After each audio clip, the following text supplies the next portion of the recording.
Hi, this is Kathleen, one of the Luke's educators at the Tri-County store for Luke's Sewing Center. And I'm here to show you how to use the Orange Pop rulers from Kimberbell. Now, this is demo day number 1, so please stay tuned to the very end to get the secret word that you'll need to tell us when you come in to see us, so that you can, once you've seen all 3 videos, you can receive the embroidery file for this really adorable little pillow, the Stay Cozy pillow, and it's a free design from Kimberbell, but you must view all 3 videos, okay? So today, Orange Pop rulers. Now these guys are great. When you go to trim any embroidery design that you're going to incorporate into some larger project like a pillow or a quilt, it's really nice to be able to have something that will allow you to cut the perfect size without having to have your ruler or your scale or whatever it is you're using wobble on you.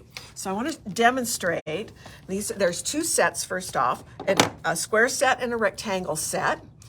And the rectangle set comes with a couple additional pieces. One is like a tumbler block, and then another about 4-inch ruler. The square set comes with a solid square insert for a 4.5-inch block. They also come with little rubber feet to put on the backs of the rulers, which allow your rulers to not slip on your mats or your fabrics, which is great because it really helps keep your cutting more secure and accurate. So the first thing I want to show you, conventional ruler, embroidery design that's lumpy. So when you put this down, it wobbles on you, and these shift and swivel. So this is one of the reasons why these Orange Pop rulers are so great. Now this design needs to be cut down to a 6.5 by 6.5 square. So I am going to take the 6.5 square, and that's the inside dimension of the middle size of the open squares, and I am going to align that with the stitched line around the edge of the design. Now there is a tack down line that runs around the edge of this design. It's perfect size for aligning this ruler.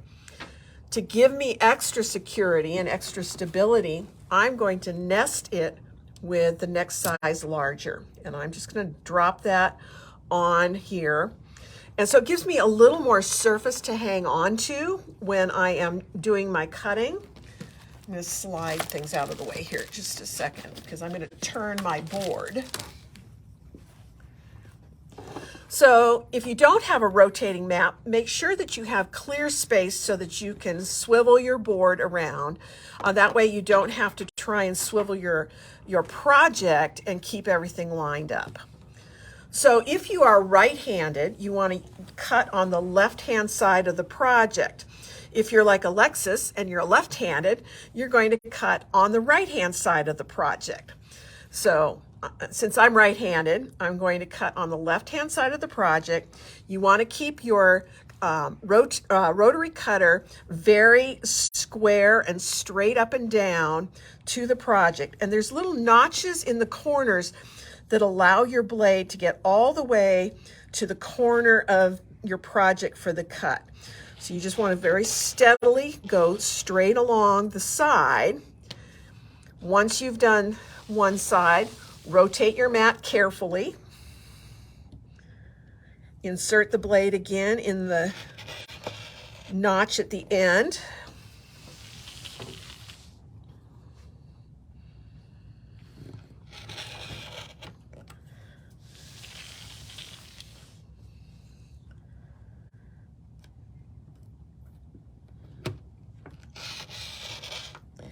And once you have it all done, you can, and if your blade didn't go all the way through, like mine didn't on one side here, I'm going to very carefully just cut those spots where it didn't quite cut through. Helps to have a really sharp blade.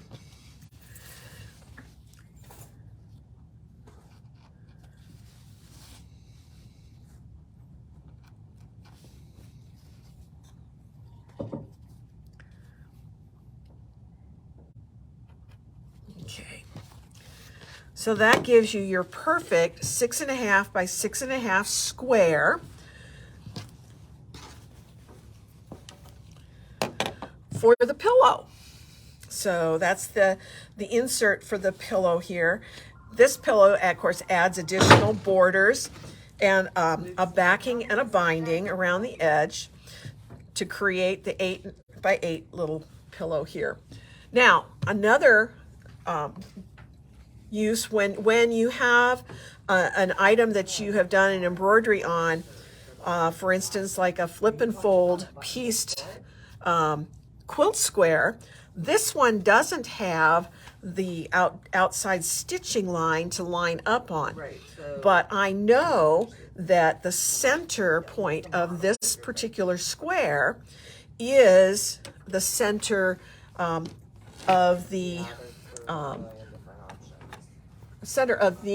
square. So one of the things I want to do, you can do here, is in lining it up, you've got centering marks on each side of the ruler. I can approximate that by going up and down here along this line, and then also across here on this line. One of the things I can do is use this, the 4.5 inch square. I can align that right smack in the center here, because there is a spot there for a 2.5 inch square.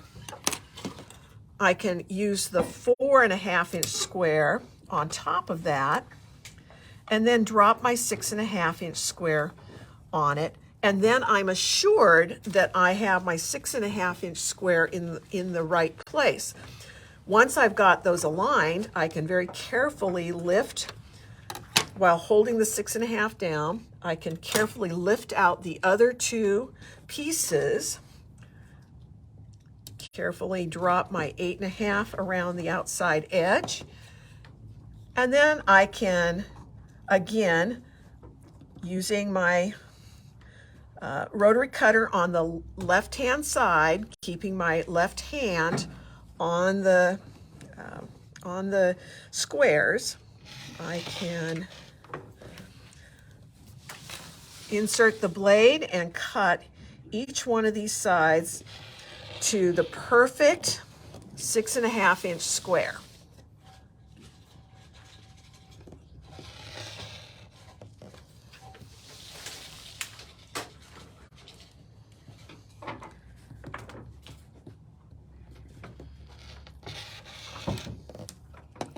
Now I have my perfect 6.5 inch square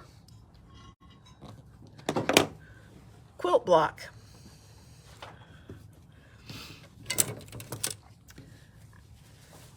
And we also have the rectangular set, which allows us to do some cutting for things that are not square. For instance, this little tree bucket, it's going to be a 4.5 by 6.5 inch square when it finishes.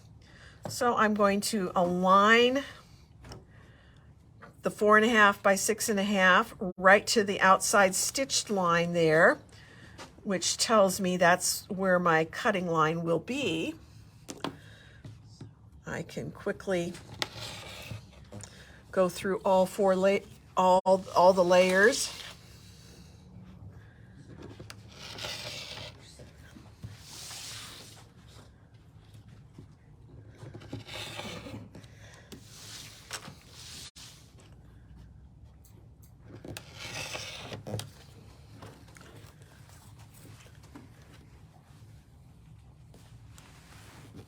My perfect 4.5 by 6.5. Now, what do you do when you have a really odd sized block that you need to cut? For instance, I have one that is 4.5 by 10.5. Now, none of the rulers are 4.5 by 10.5, but there is a solution. If you take your 8.5 by 10.5 rectangle and you nest in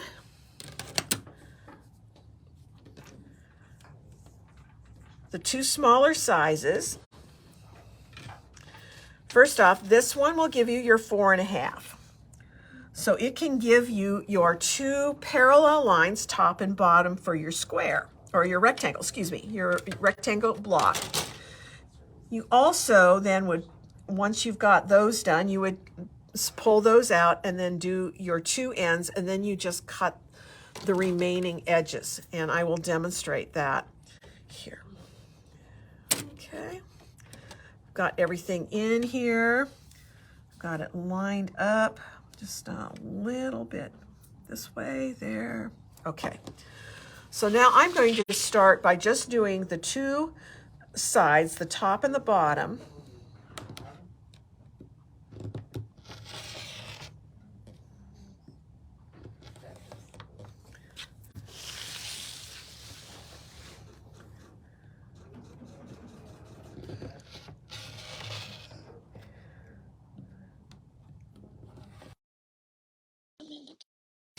And now I'll very carefully remove the two. I can do the two ends. Everything parallel.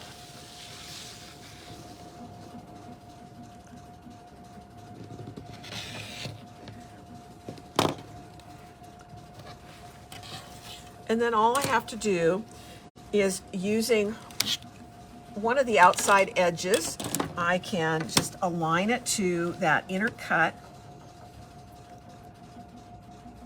that I did and just go along the outside edge here and finish the cut out to the edges on both sides.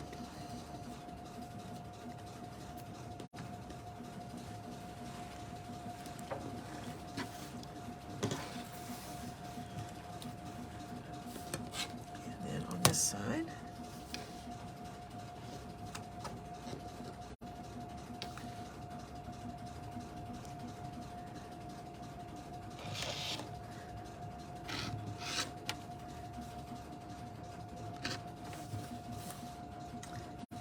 Need sharper blades.